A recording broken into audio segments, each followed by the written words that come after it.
जी गुरुजी, गया जी में पिंडदान का खास महत्व है। गया जी में पिंडदान क्यों करते हैं, इसके पीछे की कहानी क्या है? जी अदिति, अपने पूर्वजों की आत्मा की शांति के लिए हम पिंडदान करते हैं। गया जी को पितृ श्राद्ध का सबसे बड़ा तीर्थ स्थल माना जाता है। धार्मिक ग्रंथों में उल्लेख है कि त्रेता युग में मर्यादा पुरुषोत्तम भगवान श्री राम और अपने भ्राता लक्ष्मण और माता सीता के साथ यहाँ फाल्गु नदी के तट पर अपने पिता राजा दशरथ की आत्मा की शांति के लिए पिंडदान किया था। तभी से यह स्थल पितृ कर्म के लिए सर्वश्रेष्ठ माना जाने लगा। कहा जाता है कि यहाँ श्राद्ध करने से पितृ ऋण से मुक्ति मिलती है और आत्मा की मोक्ष का मार्ग प्रशस्त होता है। गया जी में कुल 54 पिंड वेदी और 53 पवित्र स्थल है जहाँ पितरों को पिंडदान किया जाता है। लेकिन जनार्दन मंदिर पूरी दुनिया में अपनी अनोखी परंपरा के कारण प्रसिद्ध है।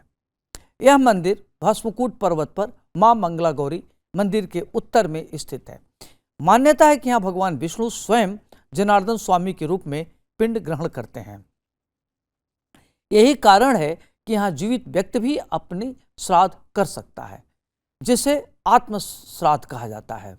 पंडित जी, भी आत्म श्राद्ध की आपने बात की, ये आत्म श्राद्ध क्या है और कौन इसे कर सकता है? जी देखिए अदिति, आमतौर पर आत्म श्राद्ध के बारे में कहा जाता है कि जिनका संतान नहीं होता या जिनके परिवार में उसके बाद पिंडदान करने वाला कोई नहीं होता।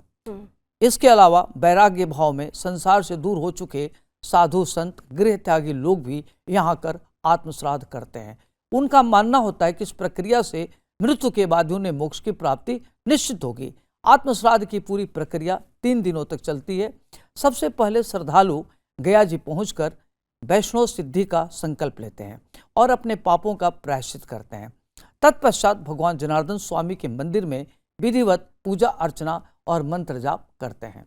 इसके बाद दही और चावल से बने 3 पिंड भगवान को अर्पित करते हैं। खास बात यह है कि इस विधि में तिल का प्रयोग नहीं किया जाता है, जबकि मृतकों के श्राद्ध में तिल अनिवार्य माना जाता है। पिंड अर्पण के समय श्रद्धालु भगवान से प्रार्थना करते हैं कि हे प्रभु, जीवित रहते हुए मैं स्वयं के लिए यह पिंड अर्पित कर रहा हूँ। जब मेरी आत्मा इस शरीर का त्याग करे तब आपके आशीर्वाद से मुझे मोक्ष की प्राप्ति हो। गया जी का जनार्दन मंदिर अपनी इस अद्भुत परंपरा के लिए न केवल भारत बल्कि पूरी दुनिया में अद्वितीय है। आत्म श्राद्ध की यह प्रथा इस बात का गवाह है कि भारतीय संस्कृति में जीवन और मृत्यु दोनों ही परमात्मा की साधना से जुड़े हैं। पितृपक्ष के दौरान इस स्थल का महत्व और बढ़ जाता है, जब हजारों श्रद्धालु यहाँ आकर अपने पितरों का श्राद्ध करते हैं और कई लोग अपने आत्म श्राद्ध का कर मोक्ष की राह चुनते हैं। इस वीडियो में दी गई जानकारी केवल पौराणिक मान्यताओं, धार्मिक विश्वासों और ज्योतिषीय तथ्यों पर आधारित है। स्तुति इनकी पुष्टि नहीं करता। किसी भी उपाय को अपनाने से पहले संबंधित विशेषज्ञ से सलाह जरूर लें।